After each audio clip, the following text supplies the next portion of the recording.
Ayan. Puntahan natin 'tong post ni Tio Moreno at ating, usisiin. Ayan. Sabi dun sa kanyang post, mga bossing, tanggalin natin 'tong harang, ayan. Sabi dun sa kanyang post,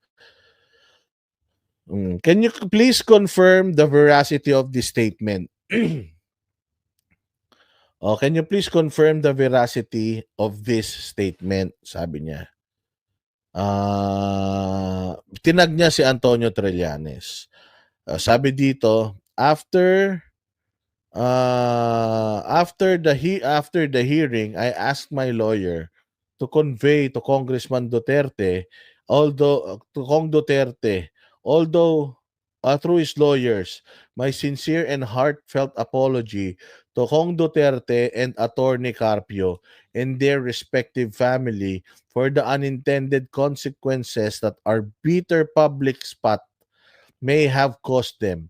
For whatever it was worth, I wanted them to know that it was never my intention to hurt or cause undue pain to their families. Also, upon the passing of time, I realized that my accusations against Kong Duterte and Attorney Carpio were unfounded, for which I offer my sincerest apologies. So ayan na, quote from your alleged draft only for discussion titled Statement of former Antonio Trillanes regarding the settlement of libel cases filed against him by Kong Paolo Duterte and Atty. Mans Carpio. So ito mga bossing. Oo. Sabi nito, Boss Da, Merry Christmas. Baka naman, pang Starbucks lang. O sige, punta ka sa Starbucks, bumili ka. Starbucks lang pala eh.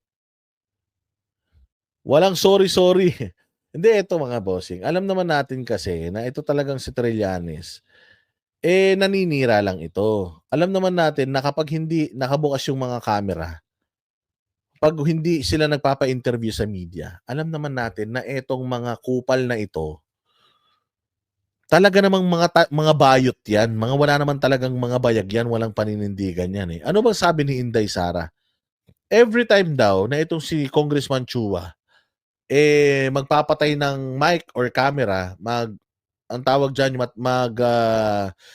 yung suspend dyan sa Congress, or sa tuwing matatapos daw yung committee hearing, lagi daw sinasabi niyan na, pasensya na kayo ha, trabaho lang ha, kailangan lang namin gawin to, hindi namin to gustong gawin, pero kailangan namin gawin kasi mag-e-election na. Mantakin mo, ganyan yan sila. Ganyan yan sila. Sabi ko nga sa inyo nasaksihan din natin na si Torre, si General Torre, kapag nagpapa-interview sa media, ang angas-angas, pero kapag sila lang magkakaharap, bait niyan. Ganito rin to si Trillanes. Oo. Ganito rin to si Trillanes. Si Trillanes, mga bossing, kunyari tapang-tapangan lang yan. Kaya yan mahilig magdemanda ng libel kasi takot yan at sobrang dami ng kaso ng libel ng kupal na yan. Alam nyo, the fact na nag-file ng libel etong mga Duterte against kay Trillanes, ano ba yung libelous na mga pinagsasabi ni Trillanes? Ito yung mga pagbibintang ni Trillanes sa mga Duterte na sila daw yung Davao Group, smuggler ng drugs, launderer, pera ng drugs, blah blah blah blah blah blah blah blah blah. Ganun na si Pulong daw ang triad, ang meron daw tattoo sa likod ng triad and so on and so forth. Ang dami niyang mga bintang sa mga Duterte nung senador pa siya. Senador pa siya, take note, senador pa siya. Now, walang nakinig doon sa kanilang hearing. Walang nakinig doon sa kanilang palabas. Meron pang Bikoy. Di ba na yung Bikoy, kalaunan, malaman-laman natin. Putang na, binayaran pala nila. Ang dami nilang mga ang dami nilang mga pinagbibibintang sa mga Duterte, enough para ang mga Duterte magsampa ng kaso. Magsasampa ka lang ng kaso, mga bossing, kapag i-deny mo lahat ng mga accusations na yon. And lahat naman ng mga ito, dininay na ng mga Duterte. Sabi nga ni Diego Latigo, Duterte crime family. I-dininay na to ng mga Duterte noong panahon nila, mga bossing. At i-dinidelay pa rin ito ng mga Duterte. Tingnan mo, si Bongbong Marcos hindi makapag-file si Bongbong Marcos ng libel against Kati-Binag, napansin nyo? Hindi makapag-file ng libel case si Bongbong Marcos against Maharlika. Hindi makapag-file si Bongbong Marcos against kung sino man yung mga bumabati ko sa kanya, ng mga nakakaalam at nagsasabi na sumisinghot siya. Why? Kasi wala pa naman siyang public denial na ginagawa eh. Hindi niya pa dinideny. Kasi ganito lang yan, kapag dininay mo na addict ka, you really have to undergo drug testing. Eh ayaw nga magpa-drug test eh. So ganun din yung kaya hindi makapag-file ng libel ito si Bongbong kasi wala siyang prueba na hindi siya addict. Sinasabi ni Kati Binag, addict. Hindi sila nagfa-file ng case kay Kati Binag. Bakit? Hindi niya pa napapatunayan na hindi siya addict eh. Hindi pa siya nagpapa-drug test. Hindi niya dinideny. Pag tinatanong siya, tatawanan ka lang niya. Di ba? Ganon sa mga Duterte. Kaya sila nag-file ng case against Trillanes for libel dahil sa lahat ng mga pagsisira sa pangalan nila, it means they are denying everything na sinasabi nito ni Trillanes. Nakuha natin. So, dahil doon at alam ni Trillanes sa sarili niya, nagawa-gawa lang yung mga istorya niya, kaya nga sumulat sila ng ganito eh. Kaya nga sila humihingi ng dispensa sa mga Carpio, lalong-lalo na sa mga Duterte, dahil nadamay sila. Ayan no, bitter public spot.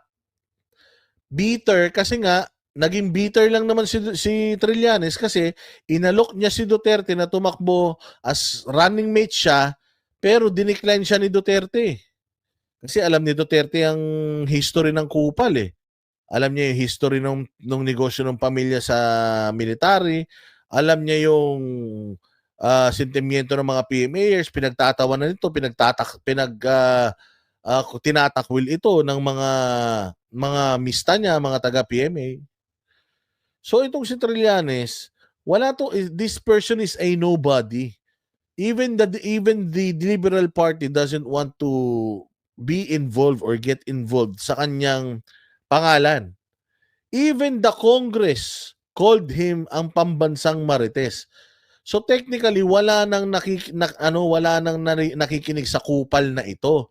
At ang pinakamasaklap sa lahat, mga bossing, mukhang matatalo pa siya diyan sa Caloocan. Sabi ng Kamara, pambansang Marites. 'Di ba? Pero naniniwala ngayon ang Kamara sa kanya. Ayun na nga eh. Pare-parehas nga kasi silang mga engot. Kaya nga tingnan mo, ano ang ikakaso mo kay PRRD? Kung yung mga nagsasampa ng kaso humihingi na ng dispensa doon sa mga tao na ini-involve nila. Sorry sa mga hindi naging resulta nitong ating away-awayan.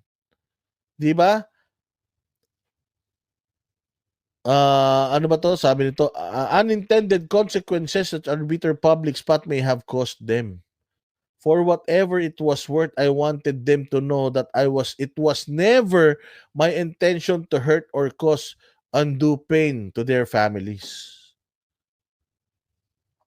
So bading ito. Bakla ito, mga bossing. Totoo nga yung sinasabi ni Jay Guevara na meron daw siyang nakausap na kamag-anak nito at sinasabing wala yan. Puro ambalang yan, bakla yan. Oh, yun ang sinasabi ni Jay Guevara, yun daw kinausap niyang pinsan daw nito. Kung nag-a-apologize ka, ibig sabihin, inaamin mo, nagawa-gawa mo lang yung mga kwento mo doon sa mga hearings na in-involve mo itong si Mans Carpio at saka itong si Pulong Duterte. 'Di ba? So sa kaso na 'yan, ano ngayon ang basihan netong Quadcom? Eh hindi ba yung mga bintang mo sa mga Duterte, yun ang ginagamit ng Quadcom ngayon? Yung mga ebidensyang inilabas mo, yun ang ebidensyang gagamitin at ginagamit ng Quadcom ngayon. At sabi nga ng Iglesia ni Cristo Net 25, ikaw daw ang nagpatakbo noong Quadcom hearing na yon, sabi ng hindi pa dinideny yun ng Quadcom ha. Yung pronouncement ng Net25, hindi rin dininay ni Trillanes yun. Hindi nila dinanay, meaning totoo yun. So kung totoo yun, siya delikado kayo. Napakalaking delikado nyo, hindi ba? Ito si Trillanes, wala na nakikinig dito. Sabi ko nga sa inyo, pag ito natalo sa Caloocan, wala na to. Patay na ang political career ng hinayupak na ito pag ito hindi to nanalo sa Caloocan. Kaya wag nyo iboboto sa Caloocan, ha. So itong pag-a-apologize na ito na di umano ay draft at pinako-confirm nga kay Trillanes kung totoo ba ito. Kung totoo ito, kakahiya ang Quadcom. Nakakahiya ang Quadcom kasi gumamit kayo ng resource person na sinungaling. Resource person na manbubudol. 'Di ba? Patay kayo ngayon. So ano ngayon ang magiging basihan ng crime against humanity ninyo? Kung halimbawa ako ang NBI, karamihan ng mga ebidensyang pinresinta ninyo sa NBI, let's say for example, hihingi ang NBI ng ebidensya sa inyo, ang ang ebidensyang ibibigay nyo halos karamihan doon lahat si Trillanes ang pinanggalingan. Tapos etong si Trillanes nag-a-apologize kay Manscarpio at kay Duterte. Bakit? Kasi nga siniraan sila ng siniraan. Therefore, tangina, puro kasinungalingan yung pinagbabato ni Trillanes yan. Kung meron dapat magalit sa ang Kongreso, dapat kay Trillanes magalit ang Kongreso, dapat si Trillanes ipa-contempt ninyo. Kasi kasinungalingan yung mga sinasabi. Bakit ko nasabing kasinungalingan? Ayan o, nag-a-apologize daw. Pinapa-confirm. Kung i-confirm niyan, nag-a-apologize siya. O, pero manamang hindi yan sasagot. Sabi ko sa inyo, pag yan hindi sumagot, kapag yan hindi sumagot dyan, ibig sabihin, totoo yan. Parang si Bongbong Marcos lang din yan, hindi sumasagot kapag pinagda-drug test mo, tinatanong mo kung meron siyang si Bongbong Marcos, tinatanong mo kung may walang iya kung siya ba ay drug addict, hindi siya sumasagot, patawa-tawa lang, di ba? Uy, sana all nakaluto ng minudo. Pahingi naman Diego Latigo, Diyos mio. May chance pa kapitan or kagawad, wala rin to, kahit kapitan, kagawad, kahit kabarangay tanod, di ko kukunin yung kupal na yan eh. Di ba? Oh, so ito ang mga pronouncement na may mga malupitang mga interviews, pronouncement na magaganap itong mga susunod na araw or probably sa January. Antayin nyo mga bossing. Atin ang 2025, maniwala kayo sa hindi. Atin ang 2025. Inaantay natin ang 2025 dahil sigurado ako kung maraming mga pagkilos, maraming mga reklamo, maraming mga pagtitipon, netong nakaraang mga buwan, sigurado ako this coming 2025, madadagdagan pa yan. Sa January 13, 2025. What is January 13, 2025? Let me see yung kalendaryo. Let me see yung kalendaryo. Ang January 13 ay Monday. Lunes ang January 13. Maglulunsad po ang Iglesia ng Cristo ng pagtitipon diyan sa Luneta Grandstand. Okay? Atin ng 2025, magsisimula ang Iglesia ni Cristo. And then sigurado ako, sunod-sunod na yan. Sigurado ako na itong mga general na nagsasalita ngayon, kapag pinirmahan itong katarantaduhang budget na ito, kapag itinuloy ni Bongbong Marcos itong sugal nila na ikulimbatin ang pera ng mamamayang Pilipino sa pamamagitan ng pag-funnel ng mga pondo sa mga ahensya ng gobyerno na hindi naman dapat humahawak ng ganyang kalaking mga budget. Etong DPWH, etong mga AKAP, AX at kung ano-ano pang mga ayuda na ipamimigay nila, subukan nila na ituloy yan. Sigurado ako 2025 is ours.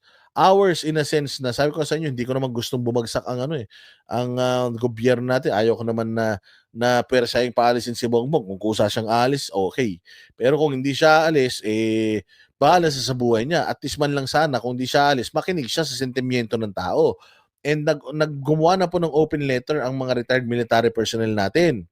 Humihingi sa kanya ng tulong na sana wag ituloy itong budget na to dahil kahina-hinala itong budget na ito.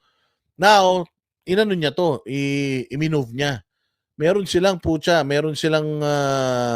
malupit na patutsada ngayon na sa December 30 daw, parang countdown yung pagpirma niya. Tingnan natin kung tatanggalin nila o hindi yung mga insertions na yan.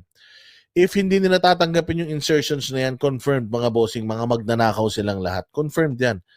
Even the Senate, sirang-sira dito. Grace po, Chis Escudero, sirang-sira kayo dito. Hindi kayo dapat nagbibigay ng ayuda.